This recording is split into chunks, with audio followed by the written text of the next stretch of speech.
All right, ladies and gentlemen, you know I'm excited. You guys know exactly how I get when I'm dealing with heavy, hardcore caliber scholarship. We're talking top-notch scholarship. So thanks a lot for tuning in today, ladies and gentlemen. I'm going to get us started with a quick intro, give people time to tune in so they don't miss the rapture of information that's coming.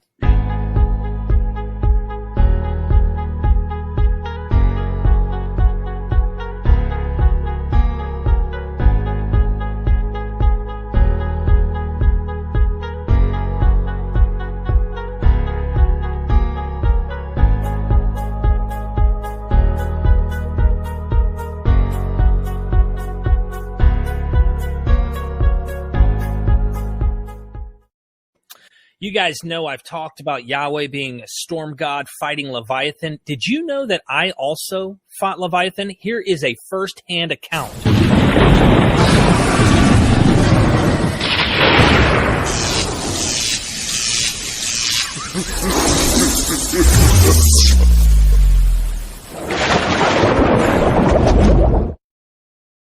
Ladies and gentlemen, we are Myth Vision. Welcome back to Myth Vision Podcast. I'm your host, Derek Lambert, and today we're going to be talking about a book, The Apocalyptic Imagination by Professor John J. Collins. I have to go ahead and give a quick intro, but first, let's bring him on. Why not just bring him on? Dr. Collins, welcome to Myth Vision Podcast, brother. Glad to be here. I am so glad you're here and you're alive and well, and I get this opportunity in history to interview you and learn from you, as well as the general public getting to learn from you about this topic. So before we get started, I have to give a few credentials. If I really sat on this topic, it would take me 10 to 15 minutes to tell you guys everything that could be listed. But Professor John J. Collins is the Holmes Professor of the Old Testament criticism and interpretation at Yale Divinity School, and has served as president of both the Society of Biblical Literature and the Catholic Biblical Association. His many other books include Apocalypse, Prophecy, Pseudepigraphy, Beyond the Qumran Community, and the Erdmann's Dictionary of Early Judaism. He has a bachelor's and master's at the University of College Dublin, a PhD at Harvard University, and an honorary degree at the University of College Dublin, as well as an honorary degree from the University of Zurich. Welcome to Myth Vision Podcast. He has like 30 or 40 or 50. I can't even tell you how many books he's touched. He's also edited. He's co-authored. But, of course, you've also had books just by you. You guys go down in the description. There's an Amazon affiliate link there that helps give me a kickback. If you ever purchase anything through Amazon and you get all his books, it helps me out. So I will be collecting super chats for questions toward the end. We only have a limited time before the end of all time happens with Dr. John J. Collins on the show. Welcome to the show. I'm shutting up now. Thank you for joining me. Seriously, I really appreciate it. Your book, The Apocalyptic Imagination, is one of the most widely praised studies of Jewish apocalyptic literature ever written. It has well over 30 years of his studies on this topic. He has a third edition out, which is this one. So if you go on there and you see this model right here, this is the one that has all the latest and greatest. There are other versions you can get, but you will be lacking a few things that aren't found in most contemporary ideas. And so I want to ask, to start us off, what is the apocalyptic genre? And is Ernst Käsemann's, I hope I'm saying that correct, dictum correct, that apocalypticism is really the mother of all Christian theology? Well, let's start with what it is. So an apocalypse literally is a revelation. Now, there are lots of kinds of revelations. What you get in an apocalypse typically is a mediated revelation. Usually there's a mediating angel, and very often they take the form of a vision. There can be other ways of doing it, but often it's a vision that the angel then has to interpret for you, so emphasizing that it's very mysterious. And the other typical way is that you get transported to heaven or hell. And then usually you need an angel to show you around when you get there. So, it's revelation that is literally out of this world. That's but you know what I loved about your book, and for anyone who's wondering, this is literally just a surface level. Like he says, jump in the airplane and let me show you a satellite view of apocalyptic genre. You can get lost in this whole topic, but sometimes it's not all of the motifs are shared among the literature. And I guess one of the things we could talk about is apocalyptic language, if you don't mind. Yeah. Many people argue that apocalyptic language is not meant to be understood literally. I know that each source needs to be understood in its own light. Oftentimes, fundamentalists approach these texts, and cognitive dissonance hinders their understanding of allowing one book to speak for itself rather than, well, the Bible interprets the Bible, the typical, shtick that we get.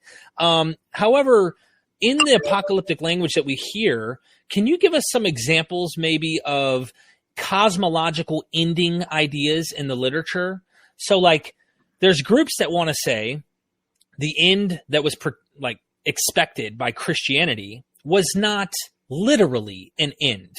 It was just an end of a epoch, so to speak, or an end of a civilization or a rule of the old covenant, but it wasn't a cosmological end of actual elements to planet Earth or those type of things. Does that make sense?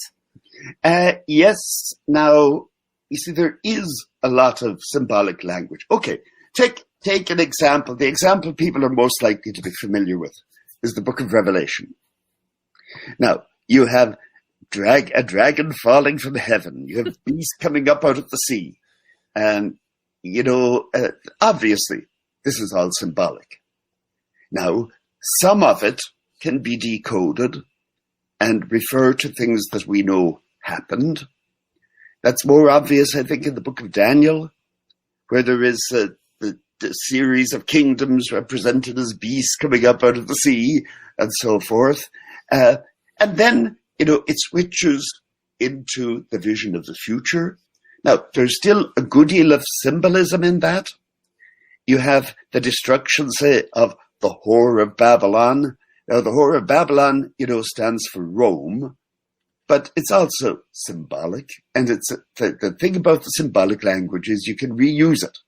You can reapply it to new situations. But then, at the end of it, there is also a prediction of the second coming of Jesus from heaven. Now, and of the resurrection and a final judgment.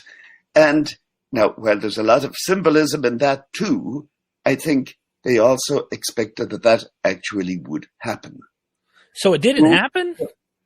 Well, of course not. If it did, would we be here talking? See, you see how you answered that, Dr. Collins? I love that. And the reason why, and that's the expected answer, that group I was telling you about, full preterist, will say, what are you talking about? All it was supposed to end was the judgment of 70 AD on the Jerusalem temple.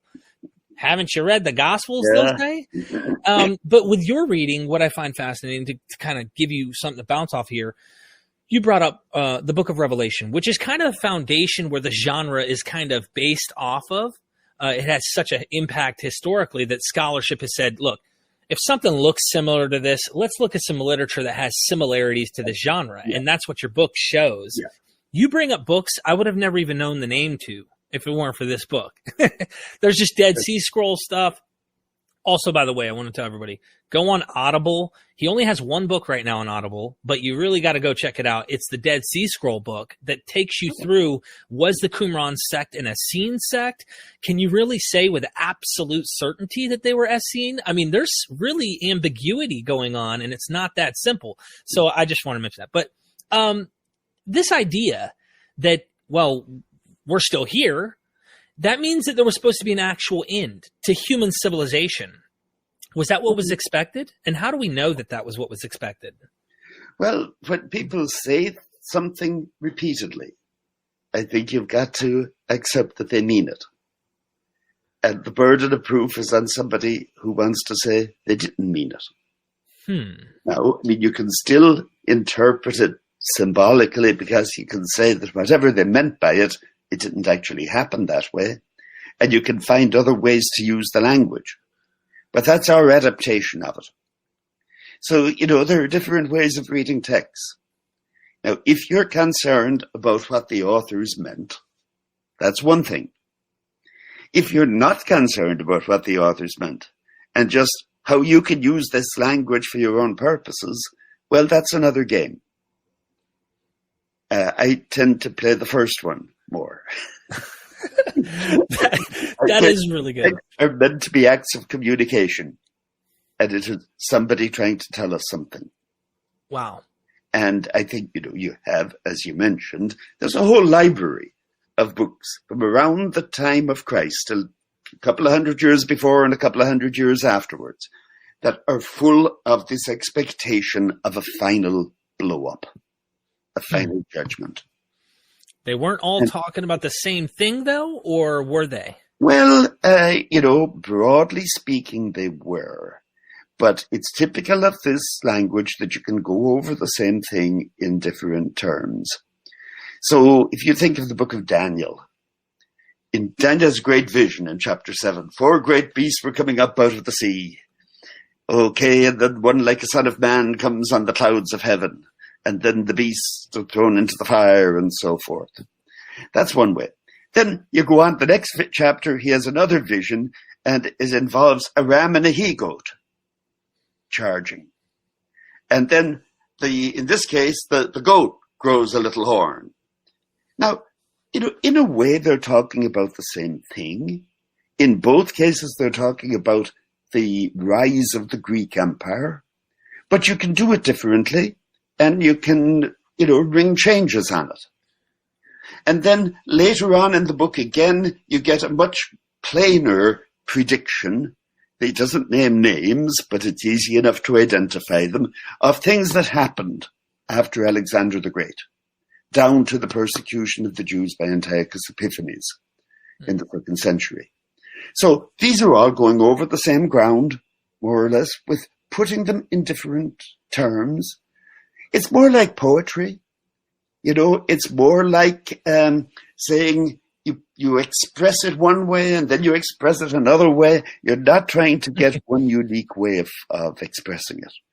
I have to bring up your chart real quick. This chart right here in your on page 8 of the new book that you have, you give a list of apocalyptic genres here, or text, if you will, that aren't the same. Some are ex eventu prophecy, which means they wrote it after the fact. Daniel has some of this, as you mentioned earlier. But then you see where it fails. And what really interests me at the moment is the cognitive dissonance idea. But anyway, I just want to mention, you got to get this book, everybody. You really should check it out, because he goes in and gives an example of each of these texts and breaks down what scholars think about them. And it's literally an airplane view. That's what blows me away. So I'm obviously going to be getting more of your material so I can actually probe deeper into your Daniel stuff and other stuff. You talk about the angel being the son of man, which is I guess there's a big controversy in scholarship on this idea of Daniel, son of man. Yep. Yes, sir. Well, there is a controversy. Now, you see, from the early Christians, the followers of Jesus, assumed that he was the Son of Man. Now, that's obviously a Christian interpretation, not at home in Judaism. But then, in modern scholarship, a lot of English scholars, in particular, just don't believe in angels, basically. And so there was an English scholar named Maurice Casey who used to talk about reasons of inherent probability. In other words, what I would have thought. And, not getting the idiom or the spirit of the apocalyptic literature at all, I think. So, no, that line of scholarship, I think a well-known exponent of this now would be Tom Wright. Don't know if you've come across the man, very prolific. But they try to kind of make the apocalyptic literature familiar. Bring it down to something we can relate to. Interesting. And I think, that's a problem.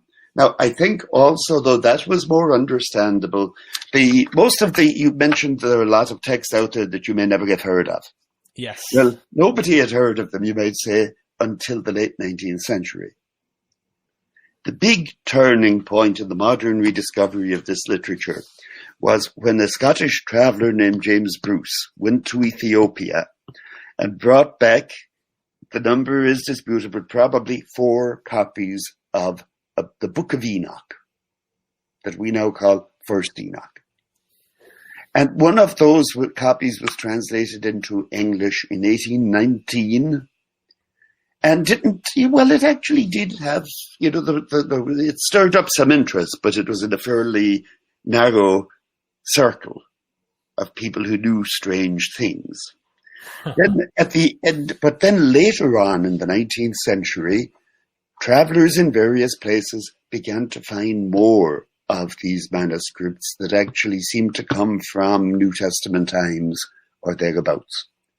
So you got a couple, a Syriac Apocalypse of Baruch, a Greek Apocalypse of Baruch, another Apocalypse of Enoch in Old Church Slavonic. Now, most of these you see in very obscure languages. I mean, from the viewpoint of anybody living in the West. So these gradually were translated. There was a burst of activity. There was actually a Protestant from Northern Ireland named Robert Henry Charles did enormous work on this. And he edited then a big collection of Apocrypha and Pseudepigrapha. And that was standard for a long time. And then in the middle of the 19th century, the Dead Sea Scrolls were found. And this gave it a new shot of interest because it turned out that parts of Enoch and a book called Jubilees were there in the Dead Sea Scrolls. In Aramaic for the case of Enoch and in Hebrew for the case of Jubilees. So you got another burst of excitement on this, and there was a bigger collection of these writings published in the 1980s. And right now, in fact, I'm involved in a new project to edit a new collection again. What are you not involved in? What are you not involved in? Seriously, though, your Dead Sea Scroll Audible, the guy reading that did a fantastic job, and I really recommend anyone who's wanting to get a grasp. It's well done.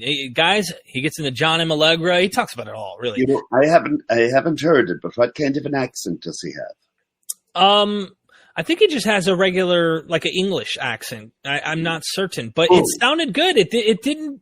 I played it on like 1.75 times speed, and it worked out perfectly. Can I ask a probing question pertaining to are there any texts that you can, like, off the top of your mind, know that cognitive dissonance played a huge role because their expectation failed, yet the movement still remained in the antiquity? Because we can prove today with Jehovah's Witnesses this has happened. But, here, let me get my Bible 1 second. Okay. The whole Bible is an example. No, I'm just kidding. Just teasing. This is definitely awesome, guys. Feel free to super chat. I'll save your questions for the end, and we'll go ahead and pose them to Dr. John J. Collins. I could give you a paraphrase of it, but I may as well get you the real thing. This is in the book of Daniel. At the end of the book, go your way, Daniel, for the word that remains secret and sealed until the time of the end. None of the wicked will understand, but those who are wise shall understand. From the time that the regular burnt offering is taken away, that means the traditional Jewish cult was disrupted. And the abomination that desolates is set up. The abomination that desolates was apparently a pagan altar. They had a style of altar with horns. And that seems to be what it was originally. But anyhow, the time from that will be 1,290 days. Happy are those who persevere and attain the 1,335 days. What's the problem? You have, in consecutive verses, you have 2 different numbers. The first time, you're told you're going to have to wait 1,290 days. Then, but happy are those who persevere and wait 1,335 days. What happened? Did they have to keep stretching it, or? Yeah. You know, do you remember a few years ago a man named Harold Camping? Yes. Now, Harold Camping, you know, was just the last of a long line. This is the last I heard of a long line of people who predicted the end of the world. Now, what Daniel, it's not so clear, you know, what Daniel expected to happen at the end, but I think it involved the resurrection. And evidently, 1,290 days passed. Now, if the day passes and your prediction doesn't come true, what do you do? Well, maybe the first question is, what do you not do? For nearly everybody, the one thing you do not do is say, I was wrong. Actually, the unique thing about Harold Camping was that in the end, he did. And as far as I know, he was the only eschatological prophet who ever admitted he was wrong. So what do you do? Well, maybe you say, okay, maybe I made a mistake in the calculation. Maybe this would be a minor mistake, but it wouldn't mean the whole thing was off. Or maybe there was some symbolic meaning in the numbers. And in fact, that's what happened with Daniel. There's a whole history of people calculating the end of the world on the basis of these verses, taking it that with the Lord, 1,000 years is as a day. Mm-hmm. And so, you know, the people began to expect the fulfillment of it then around the year 1000. And at regular intervals ever since. And again, there was a huge upsurge of that around the year 2000. But actually, there's an element of that already in Daniel, where they give a number of days, it doesn't happen, and they try again. Recalculate is the first reflex. Wow. Now, of course, it didn't happen the second time either. So you may say, why didn't they throw out the book? But the funny thing is that the historian Josephus was writing, 250 years after Daniel was written. And he said Daniel was the greatest of the prophets because he not only said what would happen, but when it would happen. And you want to scream at him and say, but Josephus, he got it wrong. But obviously Josephus said, no, it's just that we don't understand it. This sounds very familiar. That's what happens. Now, I should say, though, that as far as I know, Daniel is the only ancient apocalypse that tried to actually predict the day when something would happen, how many days it was. In the Dead Sea Scrolls, interestingly enough, you know, they talk about the end time being prolonged, which indicates, I think, that they thought God should have intervened by now, but it's being stretched out. And so they found a verse in the prophet Habakkuk, if he tarries, wait for him. He will not delay. And that was their solution to it. So I actually want to pull up that image because it's interesting. You bring up, I think, the exact in your book that I had to pull this up. I said, okay, this gets right in the vein of what we're talking about here. I created a little, graphic. So I don't know if this is too much, but so it says a chronology based on 70 weeks of years or 490 years is also implied in the Damascus document. So you go down, you give the example. For there is yet a vision concerning the appointed time. It testifies to the end. It will not deceive. The interpretation of it that the last end time will be prolonged, and it will be greater than anything of which the prophets spoke, for the mysteries of God are awesome. If it tarries, wait for it will surely come. And this is obviously in the Qumran Habakkuk. And this passage, you said, implies that the end is delayed and had not come when initially was expected, about 40 years after the death of the teacher. And I notice a lot of common things between the death of the teacher at 40 years and what we find in the New Testament generation stuff. I wonder if there's a common theme here that's already existing prior to Christianity that's being utilized. And so I've got more questions, but real quick, awesome, Matt, awesome. Thank you for the super chat. I'm saving the questions to the end. Your question will get asked of Dr. Collins. Thank you so much. I appreciate that, my friend. So if you do super chat, I will put it to the side to the end so we can get the expert's opinion on your question. All right. It appears that most, if not all, of these apocalyptic texts have a problem-solution dilemma, often revealed by an angelic divine being in a heavenly realm, and often these problems may be different, but they all picture an end to all wickedness and a real end to this creation for a new creation. It sounds like cosmological. That's why I asked about the language. And you pointing out Josephus said, we didn't understand it. He can't accept that it didn't happen. Right. It's like almost reminds me, and maybe this is a bad analogy, when the Greeks wanted to allegorize Homer, they didn't like how the gods would come down and do immoral things. Is it kind of in that vein, would you say? It is kind of in that vein. Now, I'd say you have a closer analogy with the Greek interpretation in people like Philo of Alexandria, where they're talking about, conduct, things that they might find blasphemous in some way.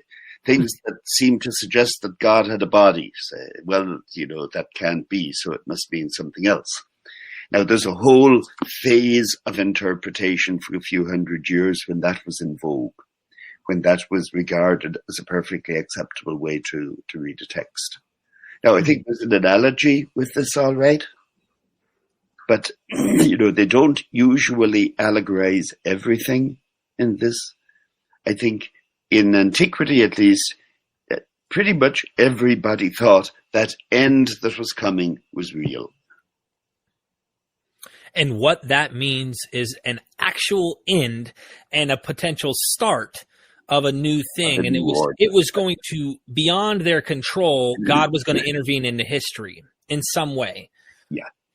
Okay. So I think the problem with us is we can't imagine what they were imagining, and the title, The Apocalyptic Imagination. So you have to try to understand they were thinking. I guess one of the problems too in this is like the way people want to interpret Genesis 6. I had this conversation with an Orthodox Jew the other day on Facebook, and we were like going back and forth, and I'm like, look, okay, we have good reason, even though I know you're not going to accept a Mesopotamian background to the Genesis account here. But we have good reason to think these are divine figures that come down and are having children with women, daughters of men. He throws that out. It's the line of Cain. There's no way you can allow angelic figures. They can't even mate with women. That's not something that's possible. I don't know how they know that, but maybe they run somewhere else and see something else that makes them think that. It makes me think that, Dr. Collins, like they can't picture the superstitious concepts in the mind of, Jews in antiquity. Yeah, and it's not just Jews in particular. Pretty much everybody in antiquity. This would have been a very normal way of thinking. I mean, that story of the sons of God coming down and mating with the daughters of men. There are lots of analogies for that in Greek mythology as well. The idea is the gods look down and they kind of get jealous, or they like what's going on earth and they want to get a part of it. Huh. Doesn't sound very godly. I wrote some notes down along reading your book, and one of those is the Four Kingdoms theme. And as I read, Daniel seems to be the oldest model for that Four Kingdom theme that we have in the Jewish context. I don't know if there's other literature out there that there's a Four Kingdom theme. I think you mentioned that in this book. I didn't document that. But in the Qumran literature, we see the same theme used for different kingdoms. So I can imagine when we get down to Revelation, Rome has to be involved, not Greece, or, you know what I mean? Yeah. That's the major shift that happens. because, the typical one, actually, this didn't originate with the Jews. You have a schema in the writing of history. It goes back to Herodotus. Originally, he just had a succession of three. He had Assyria, Media, Babylonia. And then the Persians came along, and then the Greeks came along. So in the typical Greek and Roman form of it, Babylon got dropped out.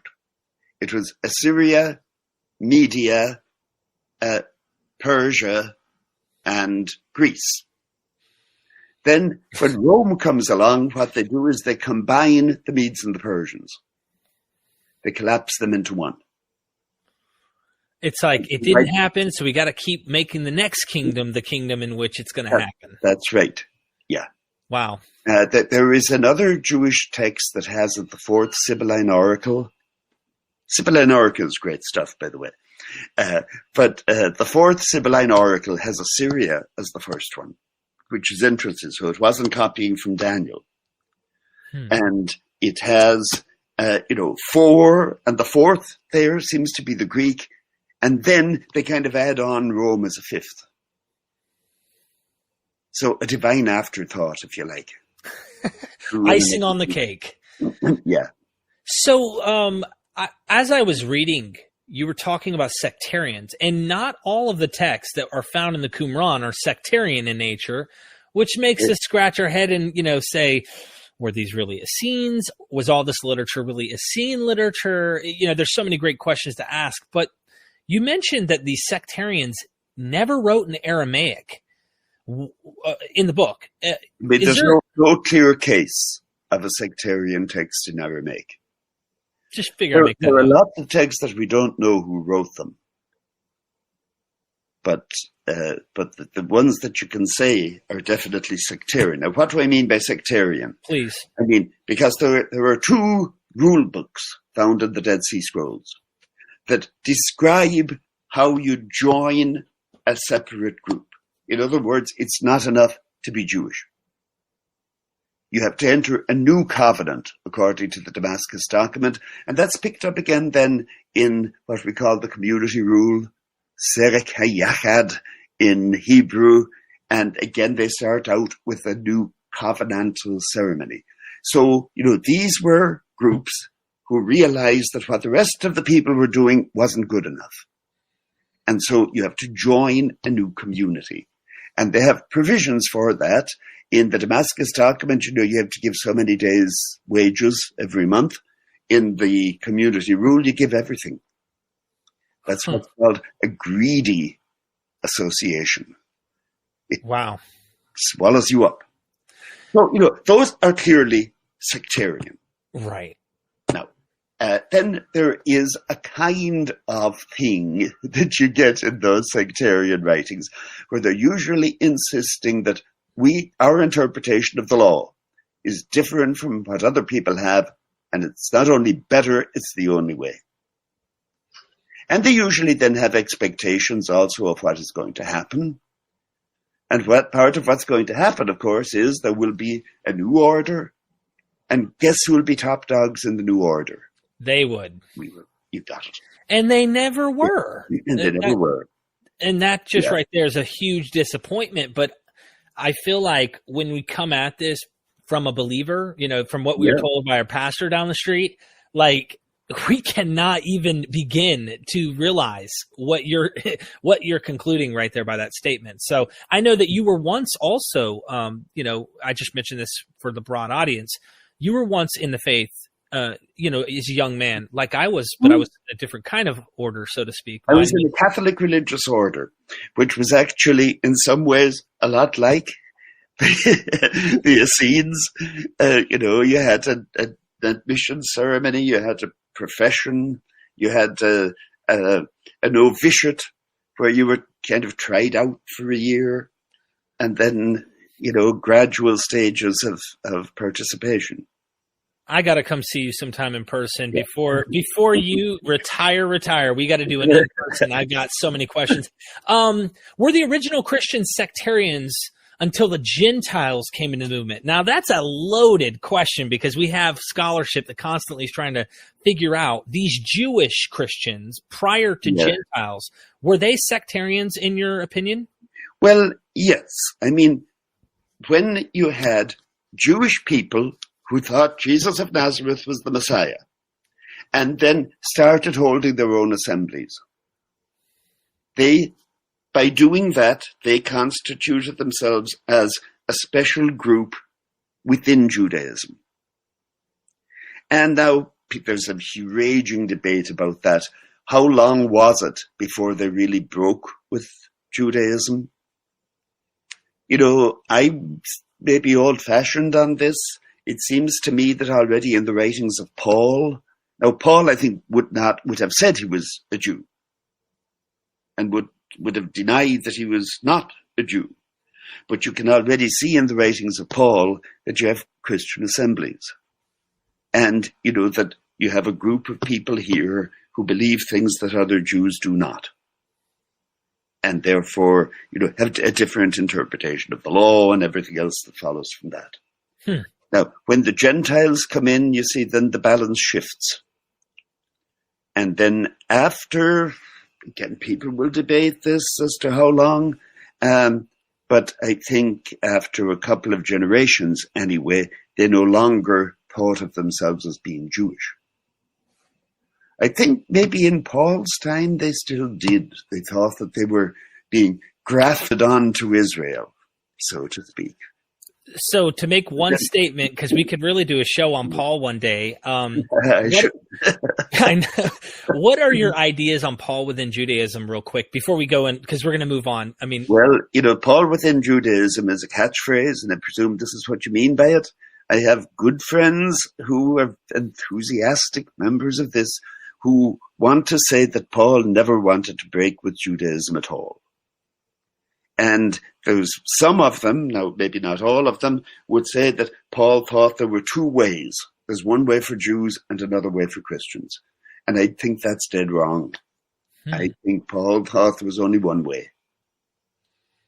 Now, I think that there were, if the degree to which there were two ways, you know, it was all right for Jews to go on avoiding pork, you know, and keeping the details of the law. And he didn't want Gentile converts to do that. It was all right for Jews to continue to be circumcised. Maybe even they should. But if you're not Jewish, no reason to do that. So in that sense, you have two ways. But Paul still thought that the Jews also needed to accept Jesus as the Messiah and the resurrection. Interesting. So I think, you know, the whole Paul within Judaism thing is very well intentioned, but I think it's off track. I must ask this, even though I know you, from what I've read in this book, and of course in the Dead Sea Scroll book, this is going to be something that is totally speculative, so it's just a guess, and I just want to throw it out there to have your expert opinion on this. Who do you think was the teacher of righteousness in the Qumran text? Do you have maybe a guess? No, we don't have a name for him. Okay.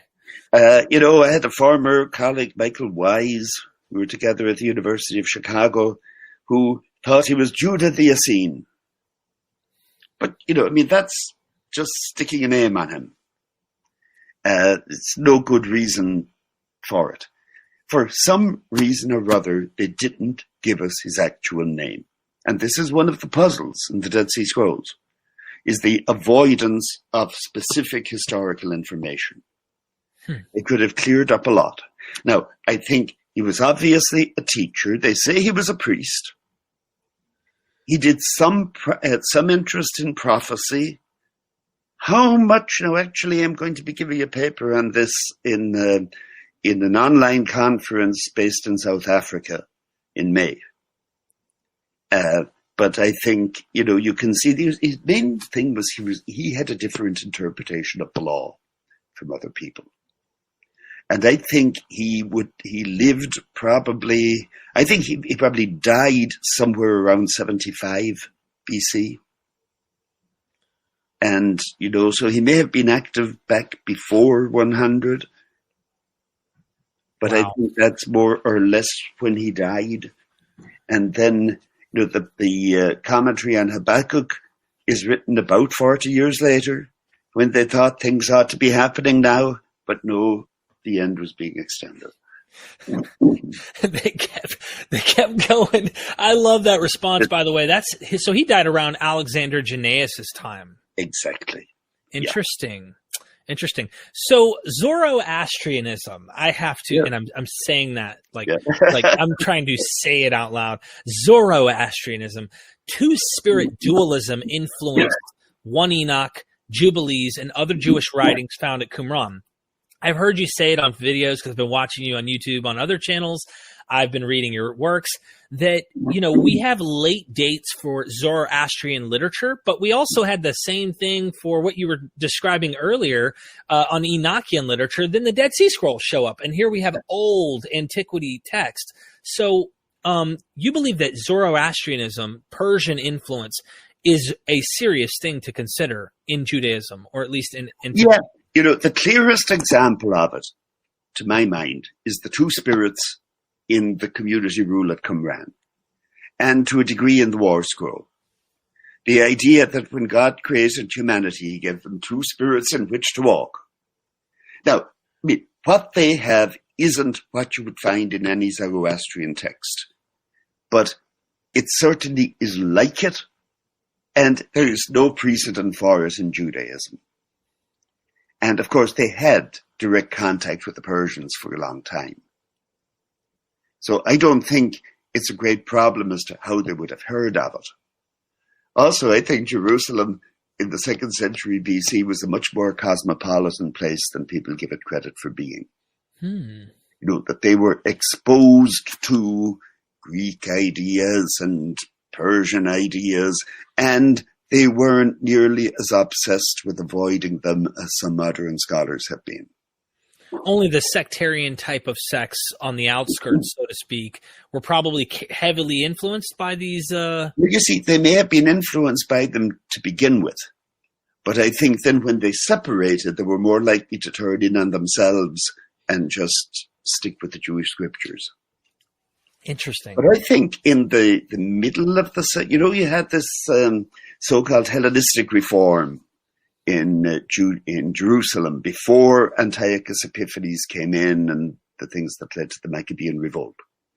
Now, there was an attempt there by people, to get some Greek education. Doesn't seem to have been very advanced, but there was some exposure, and I think also even in the Dead Sea Scrolls, you see some things that must have come from Babylonia about astronomy and the like. And there are remnants of Babylonian myths. So I think, there was a lot more intellectual ferment in the middle of the 2nd century than people have been inclined to believe. Interesting. Dr. Collins, you wrote David Hellholm has proposed the definition of apocalypse in Samia 14. I hope I said that correctly. No, I proposed it in Samia 14.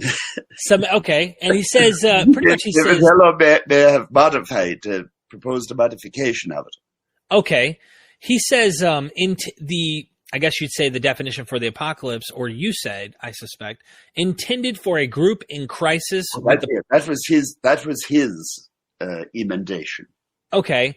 Well, I guess what I'm getting at is all of these people who have this anticipation for the end, oftentimes, not always, you say, you're very particular about that. That's why I love you so much, is you're not like, everything means the same thing and everything. I love that nuance of scholarship, but they're all like anticipating something to save them often from a current crisis, whether it's just in general, this life we live in, or a power, a ruler, mistreatment from something on earth in history. And I say that to say, in the apocalyptic genre, it seems far more, not always the same, but deterministic, whereas God creates light and darkness. And for you Calvinists who might come across this, stop trying to protect God because they weren't protecting him. He created people for good, people to go with evil. Like it's part of his plan from the get-go. There was no, first it was free will. Now some people did. Yeah. I'm just pointing out there were certain sectarian and apocalyptic genres where they say from the get-go. So can you elaborate a little bit on that? That's the determinism actually is something that they did not get from the Persians. In the Persian dualism, you're supposed to choose between the two spirits. And you get that also in one of the texts at Qumran called the Testament of Amram, or the Visions of Amram. But the typical thing at Qumran is that God established a plan for everything in advance. And this, I think, is why they thought that Daniel or Enoch could predict the course of history in advance, because it was all already settled. Now, it doesn't do away with human free will, because you can still, let me put it this way. It's like God has set the train schedule. The train will come, whether you want to get on it or not. But you have to decide whether you get on it or not. What you cannot do is hold up the train or cause it to come early. Although every now and then somebody tries. Right. Yeah. Thank you for that super chat, my friend. I appreciate it. We're going to keep going here. There's so many interesting things you bring out in this book that I imagine books are written on. Melchizedek is called God, or a lower Yahweh. Yeah. That right there, how's that work with Orthodox Judaism?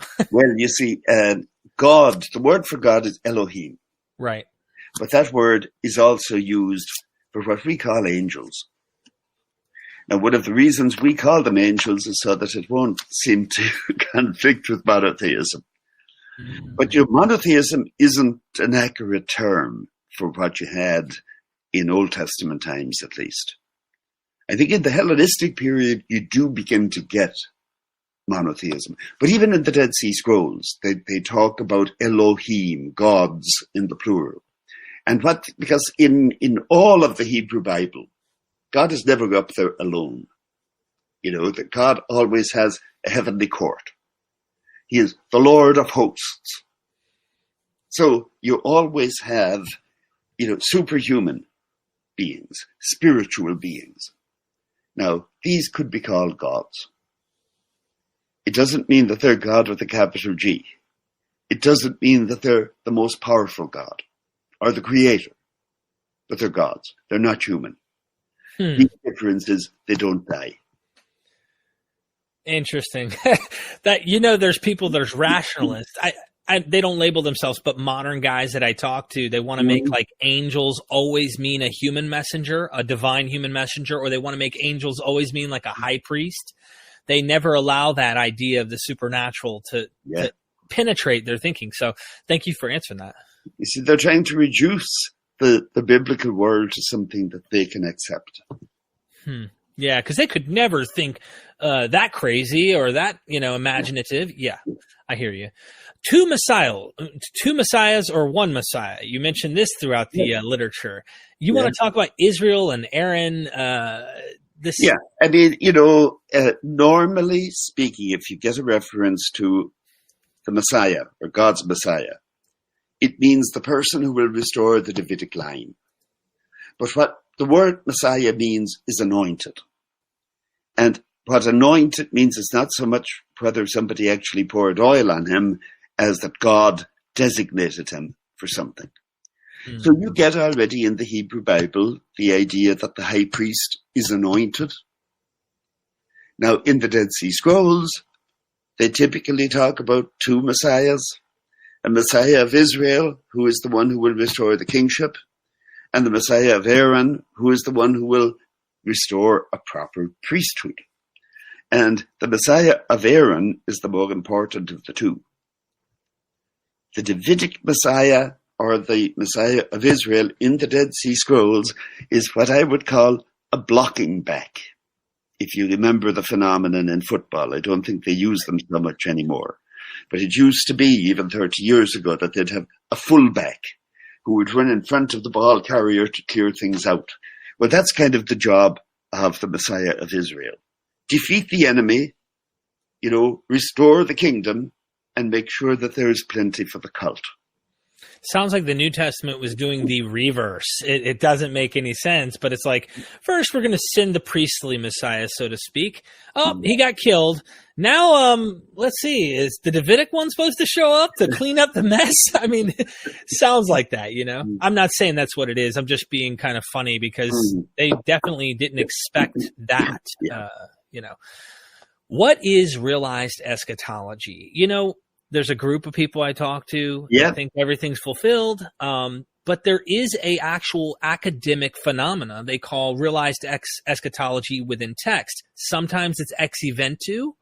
Sometimes it is spiritual type of language. Yeah. But can you give us an example what that is?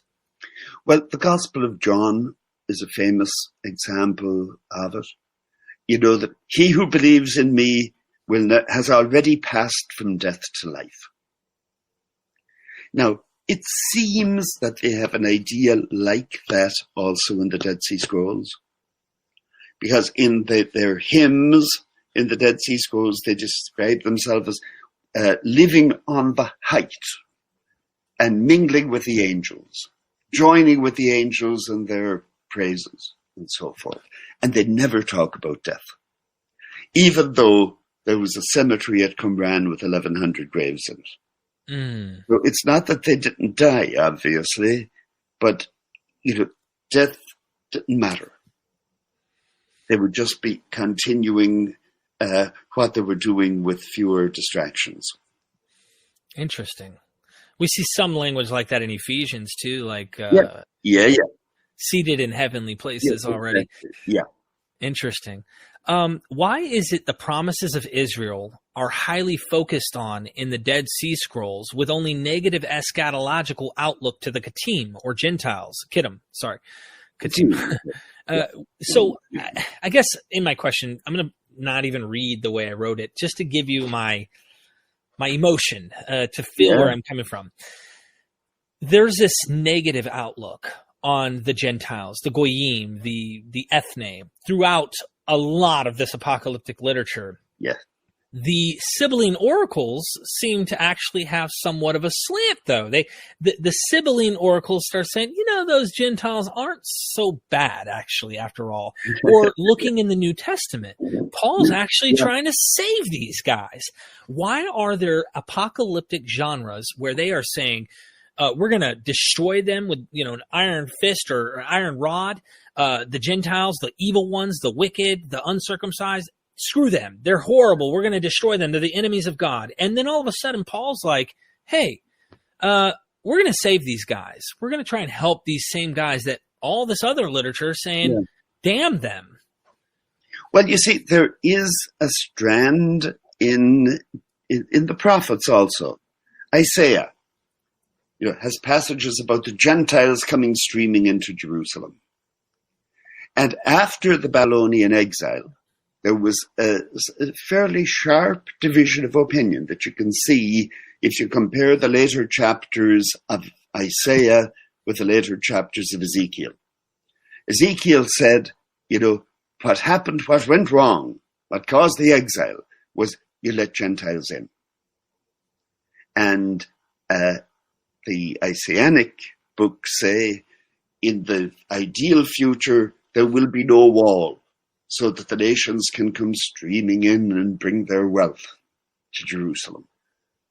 So there are two different ways of looking at it. You're familiar with Paula Friedrichsen? Absolutely, yes, sir. Now, Paula plays up the continuity there with the Sibylline oracles. The Sibylline oracles, are in the Isaianic tradition on that. Wow. It's the Gentiles streaming in. And I think she's right. That's one element in Paul. Yeah, she builds that up in her book. Takes the time to show you, of course, in the Hebrew or the Hebrew scriptures, the Septuagint, that, hey, this is what it's looking like. And Paul's probably grabbing from that. So I appreciate you taking the time. You spelled that out really, really nicely, too. You just cut through an entire idea with a hot knife through butter that's currently perplexing the full preterist community today. let's get on with this. 1 Enoch 41, it describes those who deny the name of the dwelling of the holy ones and the Lord of spirits. Could this be the blasphemy of the Holy Spirit? I don't know why that came to my mind. I thought about it. I was like, the unforgivable sin, it doesn't really tell you in the New Testament. I must say, I don't have an answer for that. I don't think that's what's going on in 1 Enoch 41. Okay. That's in a section called the Similitudes of Enoch. And the interesting thing about it is there's a lot of emphasis on whether or not you believe in the Lord of Spirits and in the figure he calls that Son of Man. So whether you believe that the righteous have a heavenly patron who will vindicate them in the end. And it's the only Jewish text I can think of where that kind of faith seems to be called for. Now, there are people who say this isn't Jewish at all. But you see, there are people who say that anything that doesn't conform, say, to rabbinic theology, or that anything that sounds a bit Christian, that can't be Jewish. But I think, in fact, you had all those things in Judaism. That's where they all came out of. You made that point. I mean, in the 2nd century BC, if they're already mingling ideas, and who knows how far back, if they were in Babylon, are we to pretend that Babylonian mythology didn't play a role in the Jewish context? So, yeah, they may have respun it and reinterpreted for their own purposes, but you mentioned that often in your book. And before we get off Enoch, Enoch is skipping the Mosaic idea. He rarely, in the Enochian literature, and of course it's not one book written by one guy, this is a collection of text written by various people, but in the Book of the Watchers, I believe it is, it's going to the Enoch character, pre-Diluvian, antediluvian, and it's not focused on the Mosaic covenant. Do you think that the Book of the Watchers, this Enoch literature, is humanity, a universal, rather than a Mosaic 12 tribe type of aim? Well, it's not Mosaic. I don't know that the alternative has to be humanity at large. Right. Because it does have a fairly strict idea of who the righteous are. Sorry. Though he doesn't really tell you so well. But, I wouldn't quite call it universalistic. Right.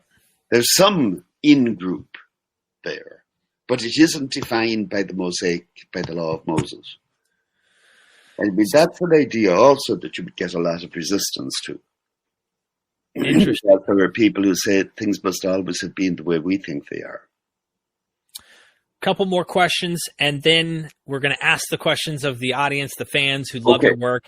And everybody, you've got to get this book. I'm not kidding. Yes, some of it's heavy, I must admit. If you're not acquainted with scholarship on this stuff, I think you did a really fine job. Yes, there's names of books. There's letters and numbers next to the books that are kind of symbolizing what this book is. It's from Qumran. This is how they label it. But he does a fine job of explaining what he means, and it's easy to understand, even though it's a lot of dense material. What is meant by this age and the age to come?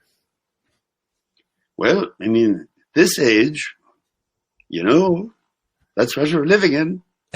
And the age to come is something that hasn't happened yet. I think the odds of it happening seem to be diminishing as we go along. But I guess, the age to come, and the idea is that things are going to change. Now, things are going to be radically different. Interesting. So I guess that's open for people who want to, and they often do, interpret it their own way or try to give it their own spin. And some people would argue, that even Marx was influenced by that.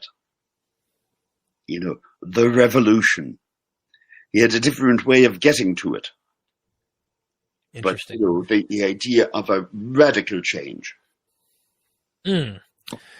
Okay. The legend. This is something that I studied recently. I had Professor Adi Ophir and Rosenzweig, Ishai Rosenzweig on. Yes, about Goy, the Goyim. Yeah. And they kind of describe who the others are. They do a wonderful job sourcing everything. They spend as much time putting sources as they do the literature trying to point what they're saying. Yeah. But there's this lost tribes of Israel motif. And how does that play out in apocalyptic genre? Do all of the apocalyptic genres care about these lost tribes coming back? No, I'd say it's a minor motif. You get it sometimes. Now, you get it in the apocalypse. Some of the apocalypse is written at the end of the 1st century AD. And you also get it in something called the Assumption of Moses. But, it's a variable. But you see, it bothered people that you had these tribes of Israel that had just kind of disappeared. And, if something disappears, it's got to come back. Same thing with Elijah, and a happier note. I was going to say, my dog went missing 3 years ago, and Dr. Collins, it has to come back. No, I'm just kidding. In 4 Ezra, last one, and then we're getting to your questions. So thank you for the super chats, everybody. In 4 Ezra, I loved that, by the way. 4 Ezra, the way you spelled it out was really, really interesting. Yeah. That's a book that should have been in the canon. I think so, too, because he's really wrestling with God. Like, unlike anything. Job. Yeah, but he beats Job, in my opinion. He only didn't suffer like Job. That's the difference. Yeah. In 4 Ezra and possibly other apocalyptic texts, we see the heavenly mysteries revealed to the visionary like Enoch, Daniel, or Ezra. Do you think the teaching of afterlife, rewards, and punishment was a way of solving the problem for why evil hasn't been rid of in this life? Oh, yeah. Yeah. No, I'm not sure that this is the only reason why people believed in an afterlife. I think there are always several reasons, but one of them, there was a big uptick in the acceptance of the belief in an afterlife after the persecution by Antiochus Epiphanes. You see, in the Hebrew Bible, you were told, if you keep the law, you will live long in the land, see your children and your children's children. Now you get a situation where if you keep the law, you'll get killed. Ooh. That's cognitive dissonance. Big time. Wow. Okay. And so, one solution to that is God must be going to give us another life. And 4th Ezra, says actually God made not one world, but 2. So if you don't like this one, look forward to the next. Interesting. I mean, I get it. I get it. Yeah. I can relate to that. At times when I'm going through tough times, I hope, I've said this before, I personally identify as an atheist, Dr. Collins, but I wished there was a place I could be with my family and loved ones forever, I mean, who doesn't? But I'm not going to. It's a nice idea. Yeah. Yeah. So anyway, let's get to some questions. Okay. Here we go. First question by Awesome Matt Awesome. Does the author of Daniel mean to identify the Son of Man with the angel Michael, who was mentioned later in the text? I believe he does. I believe that's the one like a Son of Man. By and large, in apocalyptic literature, if something looks like a man, it isn't. It's an angel or something. Yeah, why would they say he looked like a man? Sometimes even they say a man. Later on, Daniel sees a man clothed in linen. Well, that's an angel. It becomes clear enough in the context. Interesting. Yeah, that makes sense. I mean, if it was a guy, I don't think they'd say, well, it looked or appeared like one. So, that's all right. I strongly believe in. Someone just gave us some motivation. Thank you for the super chat. Said just keep going, guys. I'm just covering all bases here. Yeah. Here's another question. Sorry for the little delay. Here we are. I didn't say the second coming was going to happen, though. All right. Trude Hell, thank you for the super chat. I'm curious to what started and motivated the apocalyptic writings. What would your opinion be on why it all began at all? Why did they have this kind of, Well, I mean, many people, I think, would say that it kind of grew out of prophecy because, for centuries you had prophets saying how there is going to be a great time of distress and then God will send a Messiah or something or other, or a new king. And then it's in the Hellenistic period. So 2nd century BC, some of the books of Enoch could be a little bit older. And this kind of moves into another key. And part of the difference between prophecy and apocalypticism is that the prophets expect a transformation on earth. And with the apocalyptic writings, say in Daniel and Enoch, it's out of this world. So you're looking for an angel to come down or something to rescue you. And then you expect the righteous to be taken up to heaven and become angels afterwards. You see, by the end of the 1st century, then they start trying to combine the different theories, and have it both ways, so that in the book of Revelation, say, you have a millennium on earth, so you can have an earthly fulfillment. And then at the end of that, you have the resurrection and the new creation. Did I hear you correct when you said the Catholics had it right when they said that you would become an angel? That's what it sounded like you said. I didn't. That's not what I said. I don't know what you heard there, but that's what some of these people thought. Interesting. Well, I just thought it was funny because I've always heard the Catholics talk about an angel gets their wings, but sometimes this idea like you die and you'll get become an angel, so to speak. Yeah. Or people do that all the time. They'll go, and now she's an angel watching over me, things like that. So it's like a common thing. That's in the Gospels. Interesting. When Jesus is asked, if a man was married twice in the resurrection, which husband will he be? And the answer is, in the resurrection, they'll neither marry nor be given in marriage. They'll be like the angels. Interesting. Well, of course, that may have just been a clever way to get out of it. Thank you. Alan Bird, thank you for the super chat. What does Dr. Collins think caused the rise of apocalyptic literature? What caused its demise? And during what dates was most of the literature written? So we kind of touched on the first part. That's not a simple question. We've been talking about what caused the rise of it. And, in large part, it was a crisis of some sort, where they didn't seem to have the way out of it on earth. So you look for something, as I say, out of this world. Now, a lot of the Jewish apocalyptic texts that we have die out, you might say, about 100 AD. And a conventional answer to that question would be that then they had 2 great revolts, maybe 3 great revolts against Rome, and they all ended in disaster. And so people said, damp it down. Cool the expectations of divine deliverance. There is a story of a rabbi who said that one of the revolutionary leaders, Bar Kokhba, was the Messiah.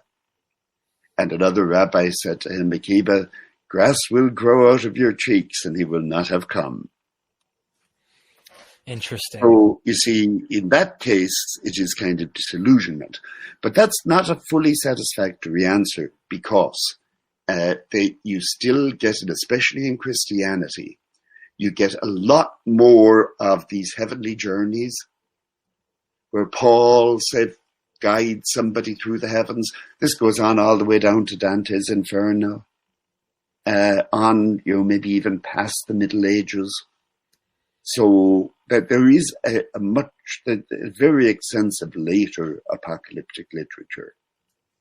And I think, it eventually fades out just by kind of change of literary fashion. Interesting. Thank you, Dr. Collins. Awesome, Matt. Awesome again. The Damascus document mentions one who shall teach righteousness at the end of days. Did the sectarians believe their teacher would be resurrected? No, I don't think so. I think they thought there would be somebody else like him. That the teacher was one who taught righteousness. And then at the end of days, you will get, if you like, a teacher with a capital T who will teach righteousness with a capital R, who will be like him, only better and bigger. And last longer. Interesting. Thank you. Thank you for the super chat, my friend. I Asmode US UK one. Does the professor agree with Eisenman's theory on Dead Sea Scrolls being the actual first century biblical characters? He doesn't, but I will let him speak. No, I don't. And frankly, I don't know anyone who does. So I guess it's good to comment on that just a step further. In your Dead Sea Scroll book, you do mention that he was a maverick, came out of nowhere, and he's like, hey, he did good things in terms of trying to get the Dead Sea Scrolls out, I suspect. Yeah. But you would disagree with his later dating, of course, of these. Yeah. Okay. There was another maverick at the same time, an Australian woman named Barbara Thiering. Now, I met Eisenman a number of times. We got to be quite friendly. I never met Barbara Thiering. But one scholar commented on Barbara Thiering, well, after all, if she's right, everybody else is wrong. Wow. And, scholarship is like a marketplace of ideas. You put out ideas. Some of them get accepted, some of them don't. If you have a set of ideas that nobody accepts, time to move on. Interesting. Thank you for answering that. Arjun Van de Weird, I hope I'm saying that correct. Did the apocalyptic literature cause the destruction of the Jewish nation 2,000 years ago? Would you think that would be the rise of their issues with Rome, though? No, not at all. I think the apocalyptic literature, to a great degree, resulted from their problems with Rome and with the Greeks, the Seleucids before them. But it was more reactive. And I don't think that the people who rebelled against Rome were, on the whole, apocalyptic. Some of them may have been. But I think most of the revolutionaries were people who thought we could do it ourselves. The book of Daniel doesn't really approve of the Maccabees. Interesting. They say that very few people will join, the true believers. But many people will join them deceitfully. And that's usually been taken as an allusion to the Maccabees, because the apocalyptic people didn't think you could achieve the kingdom of God by your own efforts, by revolution. You got to wait for the angels. Huh. A bit like, the story of the ghost dance, the American Indians. That if they put on a certain kind of shirt, the bullets wouldn't pierce it, and then the dead warriors would come back to help them. Well, the war scroll from Qumran is a lot like that. They expected the heavenly host to come down and help them against the Romans. And they didn't show, I'm afraid.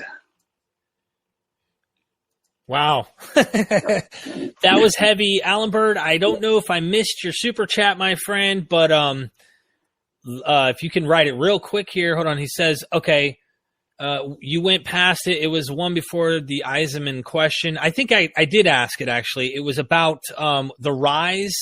What does Dr. Collins think about the rise of apocalyptic literature? What caused its demise? And during what dates was the most of the literature written? And of course, that varies on the dating as well.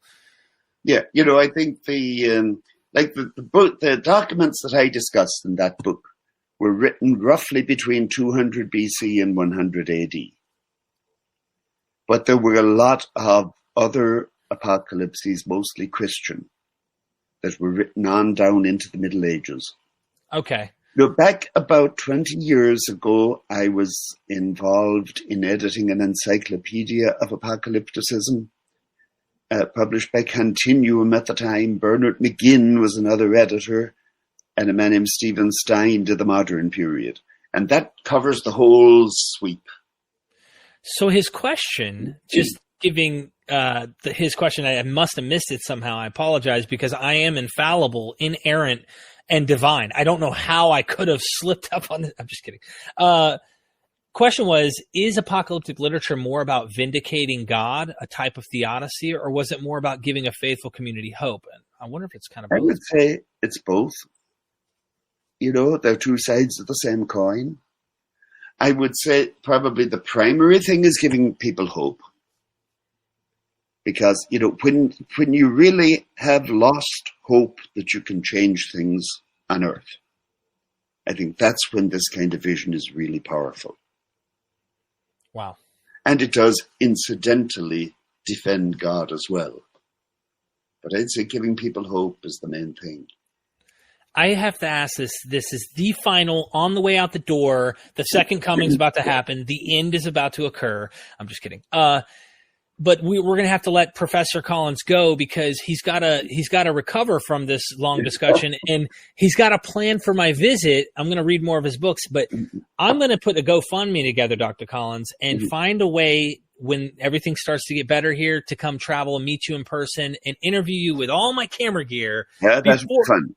Yeah, before you finally retire. So that'll be something Myth Vision wants to put together, a project like that. So my last question would be, I had Dr. Joshua Bowen, who's a huge fan of yours. He's recorded with you before, Digital Hammurabi on YouTube. He's come on with a good friend of mine, and we talked about Isaiah or Jeremiah's 70-year prophecy, how it gets changed. Yeah. Why? Because nothing happened after. Well, actually, what happened after, but that prophecy itself might even have been after the fact. It was about 70 years from the destruction of the temple to the rebuilding.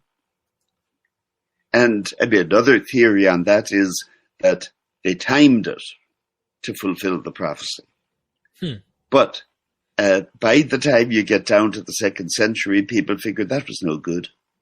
Jeremiah must have been something bigger and better than that. And so they come up with the idea that it's actually 70 weeks of years. Now, you see, if you can read text that way, a prophecy will never be wrong. I was literally thinking about that the other day. I was like, eventually it's going to be, 4,900 years, and then it's going to be 49,000 years. Yeah. Well, thank you so much, Dr. Collins. You are wonderful. Ladies and gentlemen, get this book. Get this book. It's a must get. If you can't afford the new version, I totally understand. There is ebook versions. It's down in the description. Also, I mean, there's what would you say if someone can't afford the new version right now, but they could get your 2nd edition or your 1st edition? Yeah. It's still probably, the basic stuff is all there. What's updated is more of the discussion. Interesting. Yeah. This is wonderful. Thank you so much. Let's do this again, please. Okay.